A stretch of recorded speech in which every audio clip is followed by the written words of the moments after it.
Hello ओल। कैसे हैं आप सब? आशा करती हूँ कि आप सभी बहुत अच्छे होंगे और मैं बता दूँ मैं भी ठीक हूँ।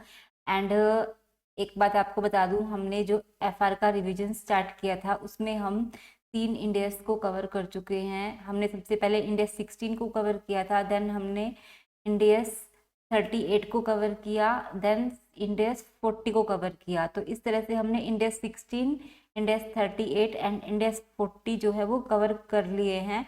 एंड इन तीनों इंडेक्स का जो लिंक है वो नीचे डिस्क्रिप्शन बॉक्स में दिया गया है। अगर आपने ये लेक्चर्स अभी तक नहीं किए हैं तो आप हमारे वहाँ से इन वीडियोस को रेफर कर सकते हैं। और अभी हमारा जो है इंडेक्स 2 चल रहा है, और जो इसके रिगार्डिंग आज हम टेस्ट योर नॉलेज क्वेश्चंस को कवर करेंगे। और अगर इनके साथ आपको हमारे पीडीएफ नोट्स चाहिए तो वो हमें कमेंट बॉक्स में मेंशन कर दीजिए, हम उनको टेलीग्राम चैनल में डाल देंगे। और टेलीग्राम चैनल का जो लिंक है नीचे डिस्क्रिप्शन बॉक्स में दिया गया है। एंड एक बात और मैं आपको बता दूं, ये आप सभी क्वेश्चंस की हैंड रिटन प्रैक्टिस करना बहुत ज़रूरी है। अगर आप साथ साथ में हैंड रिटन प्रैक्टिस एक बार कर लेंगे तो आपके लिए बहुत अच्छा रहेगा। और आज हम क्या करेंगे, एक बार इंडेक्स 2 के बेसिक कंसेप्ट्स को गो थ्रू कर लेते हैं टेस्ट योर नॉलेज क्वेश्चंस को स्टार्ट करने से पहले। देखिए, जो कि हमने इन्वेंट्रीज से रिलेटेड जो हमारे बेसिक कॉन्सेप्ट्स क्या हैं, इन्वेंट्रीज को हम कैसे मेजर करेंगे। इन्वेंट्रीज को मेजर करने के लिए लोअर ऑफ कॉस्ट और एनआरवी जो भी होगा उस पर हम इन्वेंट्री को मेजर करेंगे। देन हमें बताया गया है कि हम एनआरवी को कैसे कैलकुलेट करेंगे। तो जो एनआरवी की सेलिंग प्राइस, जो फिनिश गुड्स की सेलिंग प्राइस होगी, in case of finish goods कैसे कैलकुलेट करेंगे एनआरवी को। जो फिनिश गुड्स की सेलिंग प्राइस होगी उसमें से हम cost to make the sale, यानी कि जो हमने उसको सेल करने के लिए जो खर्चे किए हैं वो हम उसमें से लेस कर देंगे, तो हमारे पास नेट रियलाइजेबल वैल्यू आ जाएगा। और इन case of work in progress में हम क्या करेंगे, कॉस्ट ऑफ कंप्लीशन को भी लेस कर देंगे। और एस्टिमेटेड सेलिंग प्राइस में से क्या करेंगे, cost to make the sale तो हम लेस करेंगे। और वर्क इन प्रोग्रेस के केस में कॉस्ट ऑफ कंप्लीशन को भी लेस करेंगे। इसी तरह जो रॉ मटेरियल के केस में क्या करेंगे, हम estimate of NRV for raw material to be used in finish goods. Raw material के केस में अगर आप फिनिश गुड्स को कॉस्ट पर बेच रहे हो तो उस केस में आप रॉ मटेरियल को कॉस्ट पर ही मेजर करेंगे। और इन केस अगर आप फिनिश गुड्स को बिलो कॉस्ट बेच रहे हो, यानी कि लॉस पे बेच रहे हो, तो उस केस में आप रॉ मटेरियल को रिप्लेसमेंट कॉस्ट पर मेजर करेंगे। देन बात आती है एलोकेशन ऑफ ओवरहेड। देखिए, हमारे बिजनेस में दो तरह के ओवरहेड होते हैं, एक फिक्स्ड ओवरहेड होते हैं, एक वेरिएबल ओवरहेड होते हैं। तो जो वेरिएबल ओवरहेड है उनको हम एक्चुअल कैपेसिटी के बेसिस पर मेजर करते हैं, जो कि हमने जितना हमने प्रोडक्शन किया है एक्चुअल में उसके बेसिस पे हम वेरिएबल ओवरहेड्स को कैलकुलेट करते हैं। और फिक्स्ड ओवरहेड्स को हम कैलकुलेट करने के लिए क्या करते हैं, नॉर्मल कैपेसिटी और actual capacity whichever is higher के बेसिस पे हम फिक्स्ड ओवरहेड को कैलकुलेट करते हैं। तो आइए चलते हैं इंडेक्स क्वेश्चन, इंडेक्स 2 के टेस्ट योर नॉलेज क्वेश्चन के साथ। हम अपने क्वेश्चंस को कवर करेंगे जो कि आईसीआई की स्टडी मटेरियल से ही करेंगे। तो हमारा जो test your knowledge question first की तरफ चलते हैं, इसमें जो दिया गया है, UA limited purchase raw material at ₹400 per kilogram. तो company does not sell raw material, company क्या करती है, वो रॉ मटेरियल को बेचती नहीं है। तो फिर इसके अलावा कंपनी ने क्या किया है, एंड में जो है इसमें 10,000 जो किलोग्राम का रॉ मटेरियल कंपनी के पास एज ए क्लोजिंग स्टॉक बचा हुआ है। तो उस केस में आपको एनआरवी पूछा है, और साथ में इसमें जो रिप्लेसमेंट कॉस्ट दी गई है वो 300 पर केजी दी गई है। तो इस केस में आपसे क्या पूछा है, how will you value the inventory of raw material. तो इस केस में हमने यही है कि रिप्लेसमेंट कॉस्ट जो है वो एक बेस्ट मेथड है, जो हमने कॉन्सेप्ट्स में भी पढ़ा था कि the replacement cost of materials may be the best available measure of their net realisable value. Therefore, in this case, UA Limited will value the inventory of raw material at ₹30 lakh। 10,000 kilograms का जो inventory है उसको replacement cost per हम major करेंगे, जो कि ₹300 पर KG है। आई होप कि आपको ये समझ में आ गया होगा, और ये हमने अभी हमारे कंसेप्ट्स में भी कवर किया था जो कि हमने पीडीएफ नोट्स में डाला गया है। तो हम आगे सेकंड क्वेश्चन की तरफ चलते हैं। Sun limited has fabricated special equipment solar power panel during 2001 to 2 as per drawing and design supplied by the customer. However, due to a liquidity crunch, the customer has requested the company for postponement in delivery schedule. जो customer के and पर क्या है, liquidity crunch आ गया है, और जो customer ने पोस्टपोनमेंट इन डिलीवरी शेड्यूल के लिए बोला है and requested the company to withhold the delivery, और बोला कि आप डिलीवरी रोक दो और जो प्रोडक्शन है उसको डिसकंटिन्यू कर दो, कि आप जो प्रोडक्शन है उसको डिसकंटिन्यू कर दो। ये किसने बोला? कस्टमर ने बोला कंपनी को। तो देन हम आगे स्टडी करते हैं क्या लिखा है। As a result of the above the detail of customer balance and the goods held by the company as work in progress and finish goods, जो हमारे पास जो वर्क इन प्रोग्रेस का गुड्स कितना था कंपनी के पास 85 लाख का, एंड फिनिश गुड्स का जो प्रोडक्ट था वो 55 लाख का था। ठीक है, देन सन्ड्री डेटर्स जो कंपनी के पास थे वो 65 लाख के थे। The petition for winding up against the customer has been filed during 2002-3 by Sun Limited. Comment with explanation on provision to be made of rupees 205 lakh included in sundry debtors, finished goods and work in progress in the financial statement of 2002-3। देखिए अभी इस question में क्या बताया गया है कि अभी हमारे पास जो वर्क इन प्रोग्रेस में इन्वेंटरी है वो 85 लाख का रखा हुआ है, एंड जो हमारे पास जो फिनिश गुड्स में जो इन्वेंटरी है वो 55 लाख का रखा हुआ है, और जो सन्ड्री डेटर्स हैं उसमें 65 लाख के हैं जो हमें कस्टमर से लेने हैं, यानी कि जो पैसा हमें कस्टमर से लेना है। अब कस्टमर ने जब डिनाई कर दिया, बोला पेमेंट तो पुराना मिला ही नहीं, क्योंकि कस्टमर ने बोला लिक्विडिटी क्रंच चल रहा है और हमारी हालत क्या है, बुरी है, और कस्टमर के खिलाफ हमने केस भी फाइल किया है, पिटीशन फाइल किया है। देखिए इसमें क्वेश्चन में लिखा भी गया है कि हमने जो कस्टमर के खिलाफ क्या पिटीशन फाइल की है, petition for winding up against the customer has been filed. तो इस केस में फिर हम क्या, अब क्या पूछा है आपसे, अब आपका इन्वेंटरी कितना है, अब ये पूछा है हमसे कि इन्वेंटरी कितना है। Comment with explanation on provision to be made included in sundry debtors. तो इसमें जो हमारा वर्क इन प्रोग्रेस है एंड फिनिश गुड्स है, तो हमारा 85 लाख प्लस जो है 55 लाख, ये टोटल हमारा कितना हो गया 140 लाख। तो टोटल 140 लाख जो है हमारा, इसको हम क्या मानेंगे, ये मेरा कॉस्ट ऑफ इन्वेंट्री है 140 लाख। ठीक है, ये हमारा कॉस्ट ऑफ इन्वेंट्री है। और जो सन्ड्री डेटर्स हैं, ये पैसा जो हमें है कस्टमर से मिला नहीं है, इसको हम किस में डालेंगे, प्रोविजन फॉर डाउटफुल डेट्स में डालेंगे। जो 65 लाख जो रुपीज़ है, क्योंकि हमें कस्टमर से मिले नहीं है, तो हम इसको प्रोविजन फॉर डाउटफुल डेट्स में डालेंगे। एंड अब मैं जानना चाहूँगी कि मेरा एनआरवी क्या है। अब इसकी कोई अल्टरनेटिव यूज़ नहीं है, जैसे अब हमें ये देखना होगा, क्योंकि ये तो हमारा कॉस्ट आ गया, जो हमारा इन्वेंट्री का जो हमारी कंपनी में रखा है इन्वेंट्री, उसकी कॉस्ट कितनी है 140 लाख। अब मैं जानना चाहूँगी कि हमारा एनआरवी क्या है। इस क्वेश्चन में तो एनआरवी दिया ही नहीं हुआ है, क्योंकि कंपनी के पास कोई अल्टरनेटिव नहीं है। ठीक है, और इसमें क्या पता एनआरवी कंपनी की 0 भी हो सकती है, तो उस केस में आप क्या करेंगे, अगर कंपनी की एनआरवी 0 भी हो सकती है, तो उस केस में हमारा जो फॉर्मूला है वो कॉस्ट और NRV which ever is less, तो इसको हम किस पे राइट डाउन करेंगे, 140 लाख पर हम इन्वेंट्री को क्या करेंगे, राइट डाउन करेंगे। क्योंकि अगर हमारी एनआरवी, अगर हमारे पास और कोई कस्टमर अवेलेबल नहीं है और जो एनआरवी हमारी 0 है, तो उस केस में कॉस्ट और NRV which ever is less, तो हमारी इन्वेंट्री की वैल्यू 0 हो गई, तो इसमें इसको हम 140 लाख को राइट डाउन करेंगे।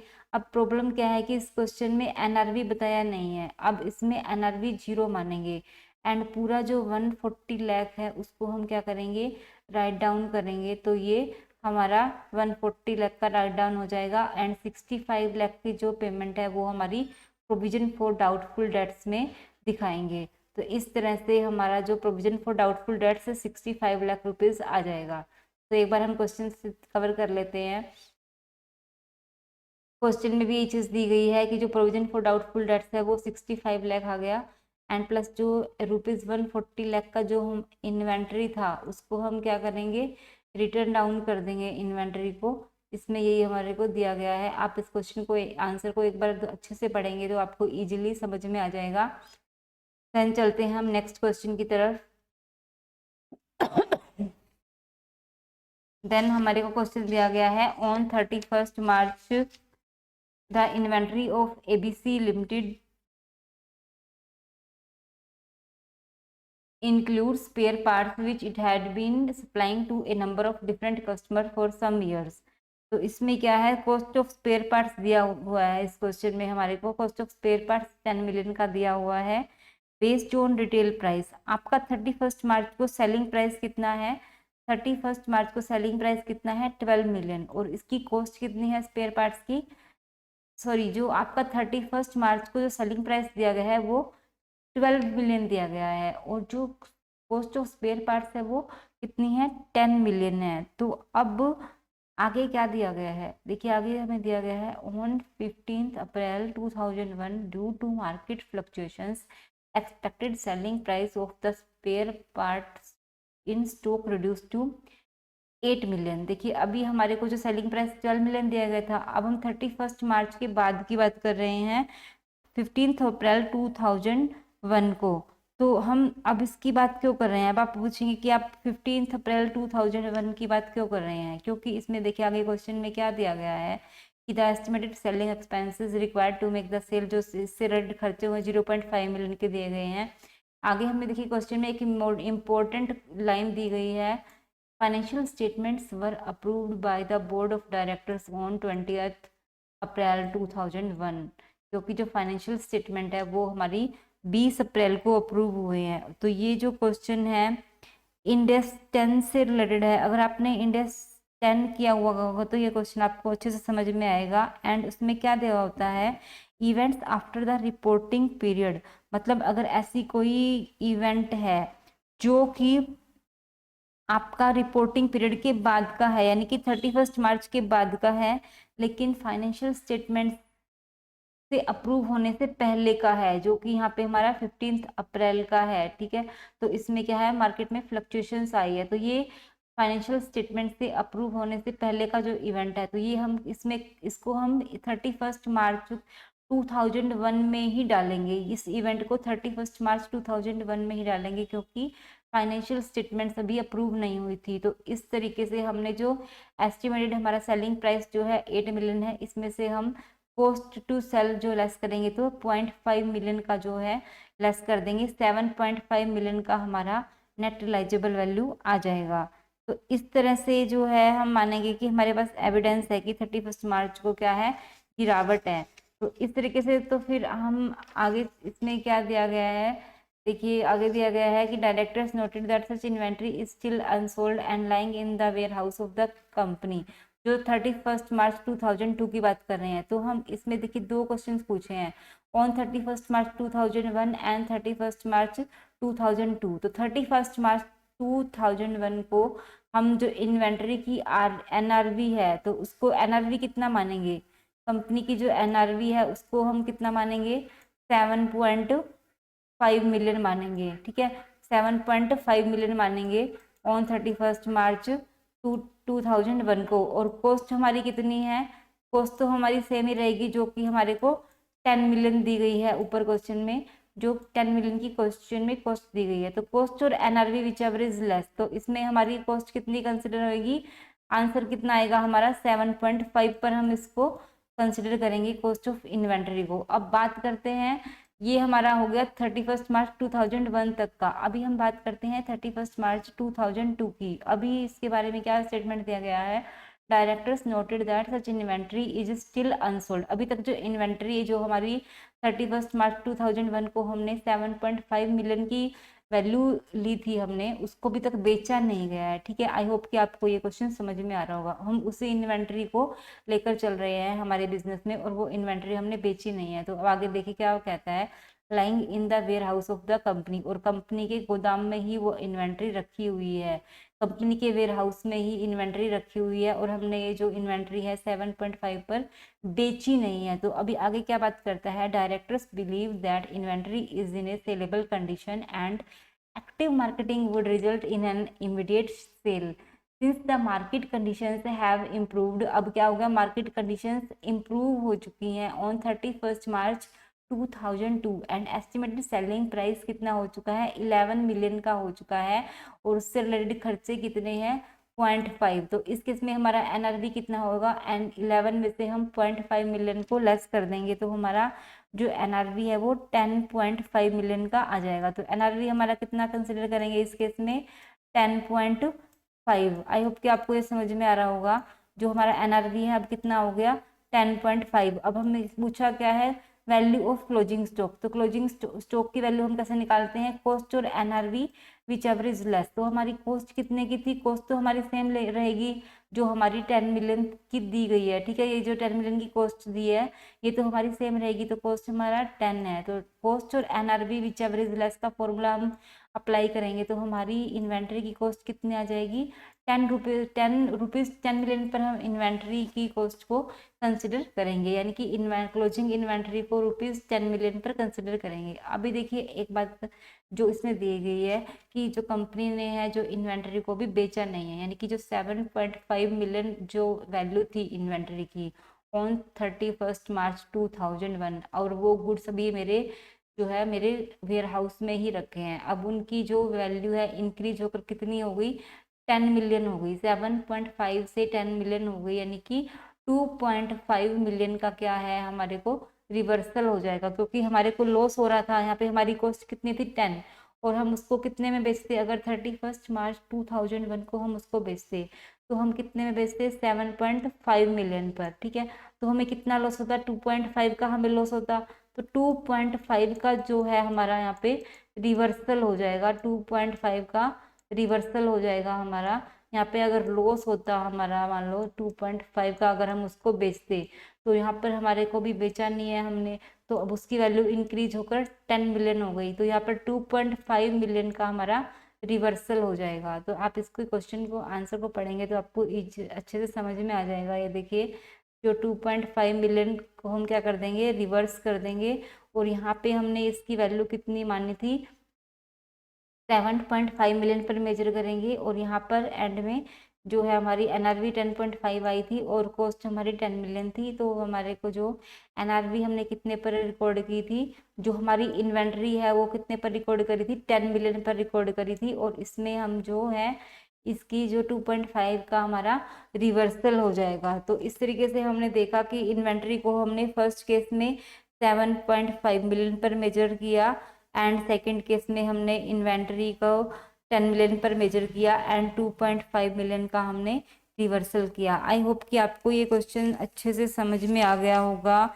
इन केस अगर आपको ये क्वेश्चन नहीं समझ में आया तो आप एक बार हमें कमेंट बॉक्स में मेंशन कर सकते हैं, या वीडियो को दोबारा एक बार गो थ्रू कर सकते हैं बैक करके। तो हम आगे चलते हैं नेक्स्ट क्वेश्चन की तरफ। क्वेश्चन नंबर 4 जो हमें दिया गया है, ये एक अच्छा क्वेश्चन है।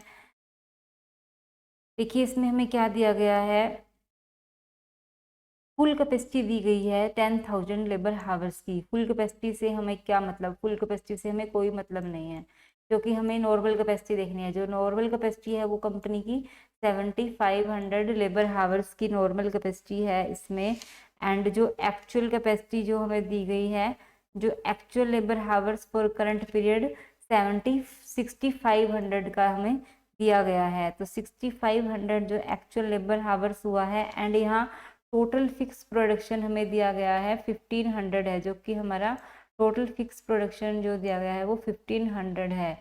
एंड अब हमें क्या करना है, तो यहाँ पर नॉर्मल कैपेसिटी से हम इसको डिवाइड करेंगे, क्योंकि हमने देखो फिक्स्ड ओवरहेड के केस में हमने जो फॉर्मूला को फॉलो किया था कंसेप्ट में, कि जो नॉर्मल कैपेसिटी और actual capacity whichever is higher के बेसिस पे हम उसको डिवाइड करेंगे। तो नॉर्मल कैपेसिटी 7,500 है एंड एक्चुअल कैपेसिटी 6,500 है, विच एवर इज हायर 7,500।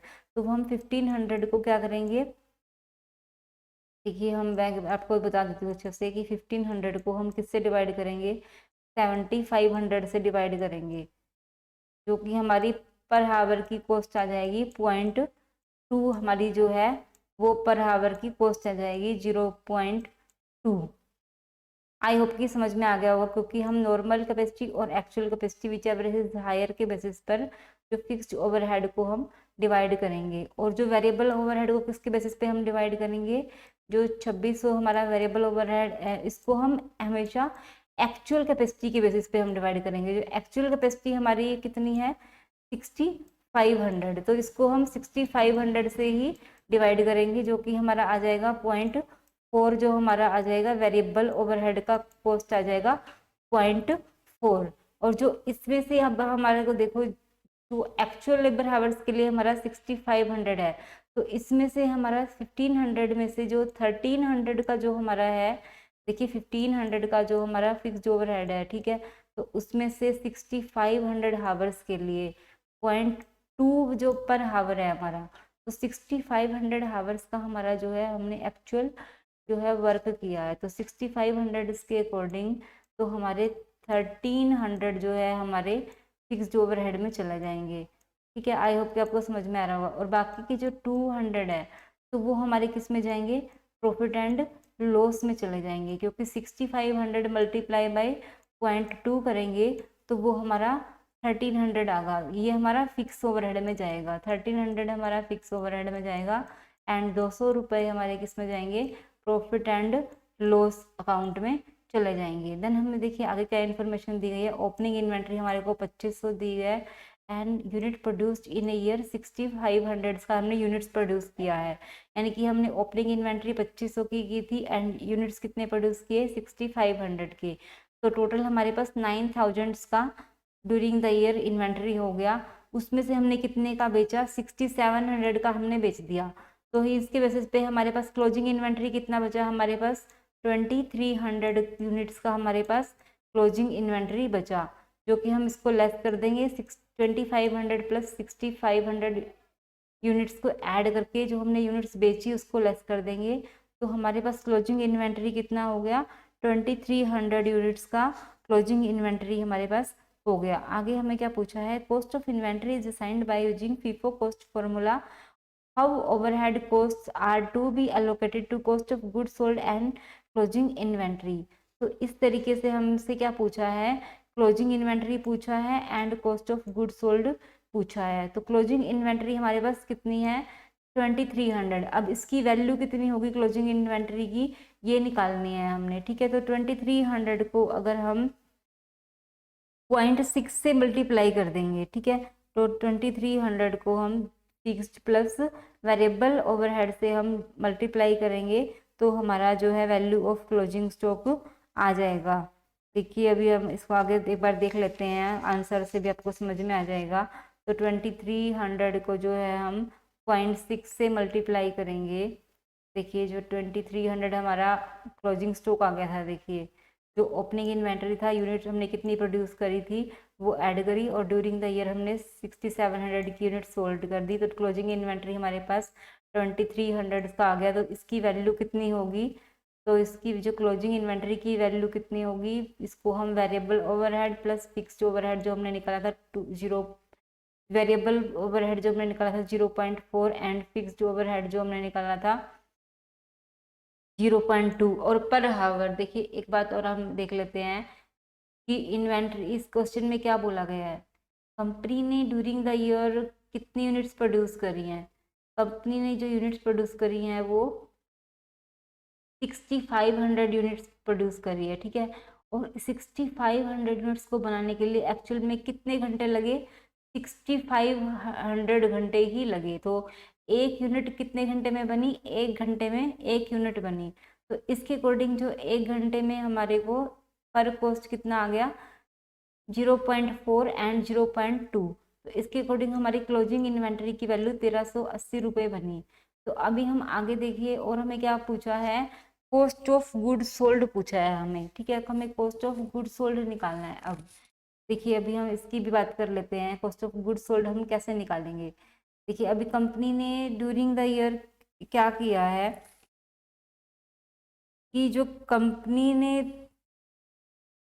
देखिए इसमें कंपनी ने क्वेश्चन में क्या दिया है, क्वेश्चन में दिया गया है कि जो 6500 यूनिट्स जो है कंपनी ने प्रोड्यूस की हैं। ठीक है, और ड्यूरिंग द ईयर यानी कि इस साल जो हमने यूनिट्स प्रोड्यूस करी है वो 6500 यूनिट्स प्रोड्यूस करी है, और उसमें से जो 2300 का जो है हमारे पास क्लोजिंग इन्वेंट्री बचा। ठीक है, तो क्लोजिंग इन्वेंट्री 2300 का बचा, और ड्यूरिंग द ईयर जो हमने 6500 में से हमने कितनी यूनिट्स बेची, तो 4200 यूनिट्स बेची जो हमने ड्यूरिंग द ईयर बनाई थी। ठीक है, तो 4200 यूनिट्स हमने बेची, और जो ओपनिंग का जो हमारे पास पहले था वो तो हमारे पास है ही, उसके लिए तो हम वो तो 2500 यूनिट्स है ही। तो हमें कॉस्ट ऑफ गुड सोल्ड कितना होगा हमारा, तो जो 4200 के बेसिस पे हम इसको निकालेंगे, 4200 को 0.6 से मल्टीप्लाई करेंगे क्योंकि हमने ये ड्यूरिंग द ईयर प्रोड्यूस की थी, तो इसकी हमें कॉस्ट ऑफ गुड्स सोल्ड हमारी कितनी हो गई,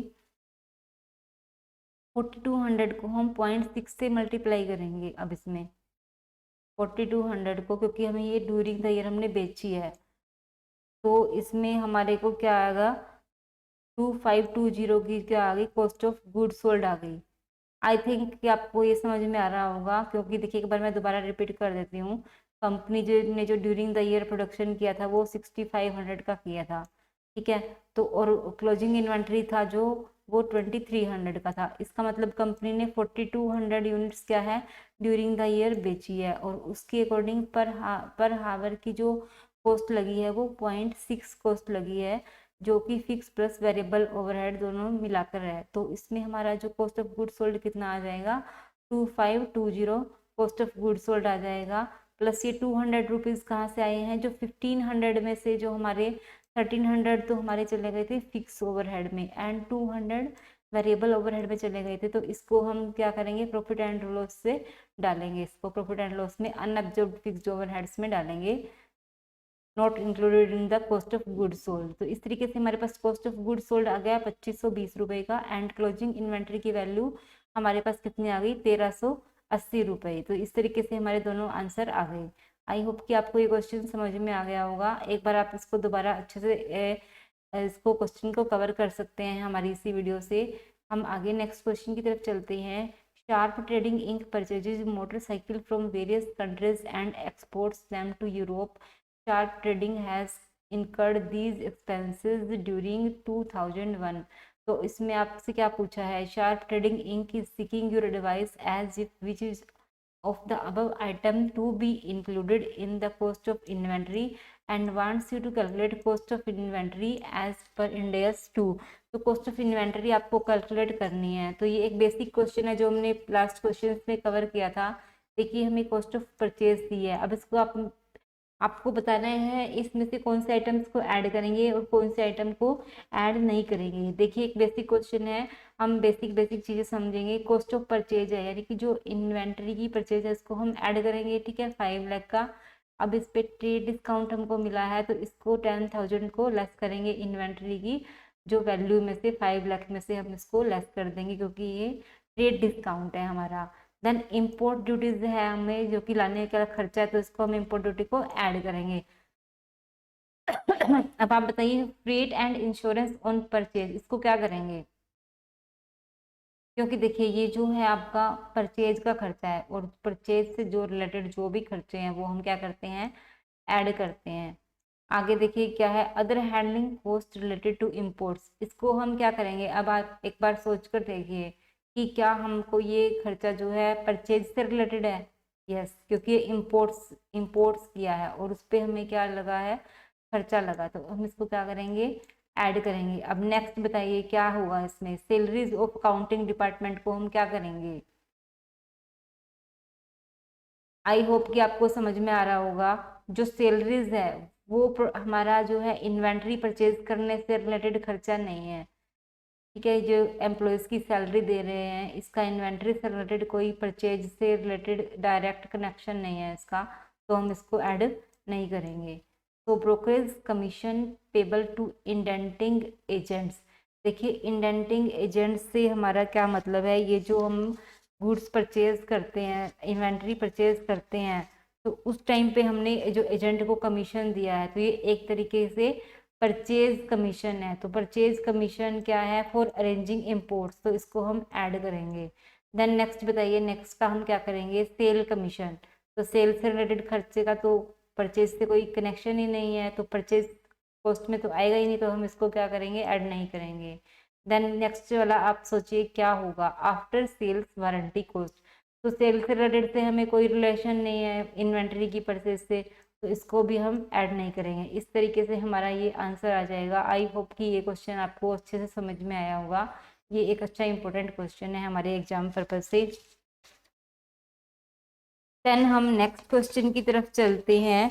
नेक्स्ट क्वेश्चन में हमें क्या पूछा गया है, नेक्स्ट क्वेश्चन एक बहुत ही इम्पोर्टेंट क्वेश्चन है। अभी ये क्वेश्चन जो हमारा मई 23 एग्जाम्स में भी आया है। अगर आप पेपर को चेक करेंगे तो मई 23 के एग्जाम्स में ये क्वेश्चन हमारा आया है, और एक ये बहुत ही अच्छा क्वेश्चन है, शानदार क्वेश्चन है। अभी रिसेंटली इंस्टीट्यूट ने इसको पूछा था, तो हम एक बार इसको देख लेते हैं कि on 1 January 2001 an entity accepted an order for 7,000 custom made corporate gifts। ठीक है, तो दिया गया है on 3 January 2001 the entity purchased raw materials to be consumed in the production process for rupees 5,50,000 including 50,000 refundable है। रिफंडेबल है तो फिर हम उसको क्या कर देंगे, लेस कर देंगे, और उसको रॉ मटेरियल को कितने पर मेजर करेंगे, 5 लाख पर मेजर करेंगे। आई होप कि आपको समझ में आ गया होगा। The purchase price was funded by A raising A loan of 5,55,000 including rupees 5,000 loan raising fees. तो ये हमने जो रॉ मटेरियल को परचेज करने के लिए हमने कुछ लोन लिया था, तो ये लोन रेजिंग फीस है। देखिए ये वाला जो खर्चा है हमारा कोई बोरोइंग कॉस्ट से रिलेटेड खर्चा नहीं है। ठीक है, ये बोरोइंग कॉस्ट नहीं है, क्योंकि अगर ये क्वालिफाइंग एसेट होती, क्योंकि अब ये क्वालिफाइंग एसेट नहीं है तो हम इसको बोरोइंग कॉस्ट भी नहीं मानेंगे। तो लोन से रिलेटेड खर्चे का हमें कुछ नहीं करना। अगर देखिए ये बोरोइंग कॉस्ट को हम अगर इनकेस कंसिडर करते तो अगर ये क्वालिफाइंग एसेट होती, अब हमारे पास हमने रॉ मटेरियल खरीदा है तो ये क्वालिफाइंग एसेट नहीं है, तो इसलिए हमने जो बोरो के जो खर्चे हैं उसको हमने क्या नहीं करना, ऐड नहीं करना, और इनका हमें कुछ नहीं करना। ठीक है, तो इनका हमें कुछ नहीं करना, जो बोरोइंग से रिलेटेड जो खर्चे हैं। देन हम आगे चलते हैं कि जो during January 2001 the entity design the corporate gifts for the customer. जो डिजाइन कॉस्ट कितनी आई है हमारी, कॉस्ट ऑफ एक्सटर्नल डिजाइनर है 7,000 एंड लेबर है 3,000। तो ये किस में आएंगे, देखिए आपके प्रोडक्शन ओवरहेड में आएंगे। ये जो खर्चे आएंगे आपके प्रोडक्शन ओवरहेड में आएंगे। 10,000 का जो खर्चा है हमारा प्रोडक्शन ओवरहेड से रिलेटेड है, क्योंकि देखिए डिजाइनिंग का खर्चा है, लेबर का खर्चा है, तो ये प्रोडक्शन ओवरहेड से रिलेटेड खर्चे में आएगा। तो आगे हम क्या आगे चलते हैं। Entities production team and developed the manufacturing technique and made further modification necessary to bring the inventors to the conditions specified in the agreement. And इसमें जो टेस्टिंग फेज के खर्चे दिए हैं, देखिए क्या बताया है कि materials net of rupees 3,000 recovered from the sale of the scrapped output 21,000। यानी कि मटेरियल जो खर्चा लगा है टेस्टिंग फेज में 21,000 का लेबर का लगा है। एंड जो depreciation of plant use to perform the modification, तो टोटल खर्चा कितना होगा, ये 37,000 का टोटल खर्चा जो है हमारा टेस्टिंग फेज में है। ठीक है, क्योंकि डेप्रिसिएशन का खर्चा भी किस में आएगा, देखिए अब इसमें डेप्रिसिएशन दिया गया है, depreciation of plant use to perform the modification. तो ये भी प्रोडक्शन से रिलेटेड खर्चा है, क्योंकि हम जो प्लांट को यूज कर रहे हैं प्रोडक्शन करने में, तो उसमें जो डेप्रिसिएशन हुआ तो वो भी प्रोडक्शन से रिलेटेड खर्चा है। तो इसलिए जो टेस्टिंग फेज में जो खर्चा है हमारा टोटल 37,000 का जो एक्सपेंसेस है वो टेस्टिंग फेज में आएगा। इसको हम किस में काउंट करेंगे, अदर कॉस्ट में काउंट करेंगे। देन हम आगे चलते हैं। The entity incurred the following additional cost in manufacturing the customised corporate gifts. जो 55,000 का जो कंपनी ने कितना किया है, कंज्यूमेबल स्टोर्स, यानी कि जो रॉ मटेरियल को हमने कंज्यूम किया है इन्वेंट्री के प्रोडक्शन में, कितना किया 55,000 का जो प्रोडक्शन में जो रॉ मटेरियल को कंज्यूम किया गया है 55,000 का। तो इसको किस में करेंगे, रॉ मटेरियल में ही ऐड करेंगे। जो 55,000 का जो था ये हमारा 5 लाख का रॉ मटेरियल था, यहाँ पे हमारा जो 55,000 का रॉ मटेरियल आ गया, तो ये रॉ मटेरियल का खर्चा हो गया हमारा। ठीक है, देन हमारा लेबर का खर्चा कितना आ गया, देखिए लेबर से रिलेटेड खर्चे हम देखते हैं 65,000 जो हमारा है लेबर का खर्चा आ गया। आई होप कि आपको समझ में आ रहा होगा। 65,000 से जो रिलेटेड खर्चा है वो लेबर का खर्चा है। देन हमारे को क्या दिया गया है, depreciation of plant use to manufacture the customised corporate gifts 15,000। तो ये भी हमारा जो है प्रोडक्शन से रिलेटेड खर्चा है।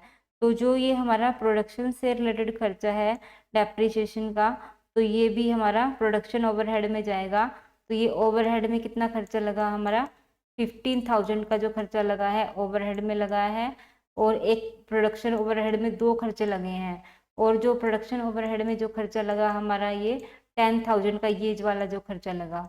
तो 10,000 के जो एक्सपेंसेस हैं ये प्रोडक्शन ओवरहेड में हमारी दो आइटम्स आएंगी, 15,000 के एक्सपेंसेस एंड 10,000 के एक्सपेंसेस जो है ये हमारे प्रोडक्शन ओवरहेड से रिलेटेड है। तो देखिए सबसे पहले हमने रॉ मटेरियल के से रिलेटेड एक्सपेंसेस लिए, देन लेबर से रिलेटेड एक्सपेंसेस लिए, देन ओवरहेड्स के हमारे पास दो एक्सपेंसेस है, 15,000 एंड 10,000 के एक्सपेंसेस हैं।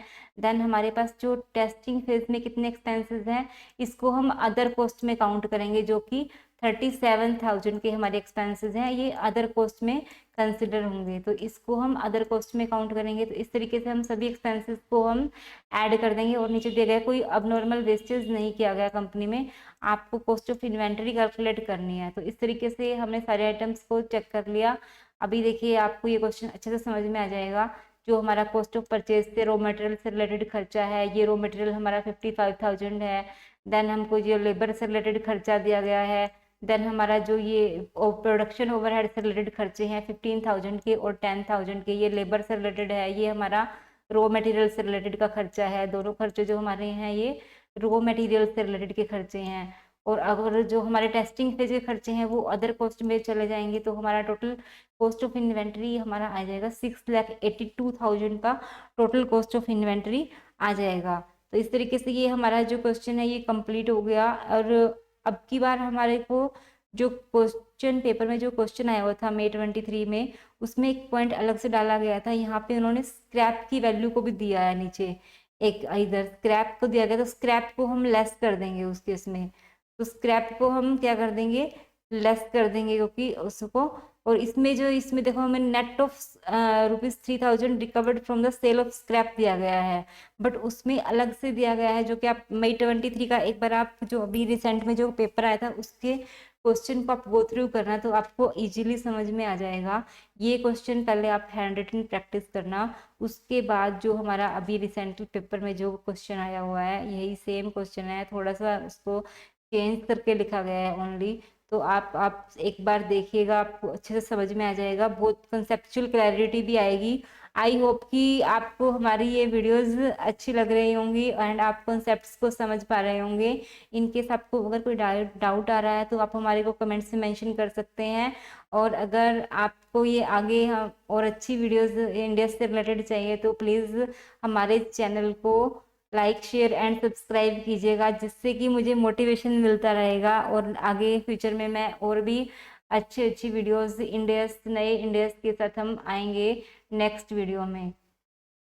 तब तक आप इनकी हैंड रिटन प्रैक्टिस करते रहिए, खुश रहिए, मुस्कुराते रहिए। All the best to all of you.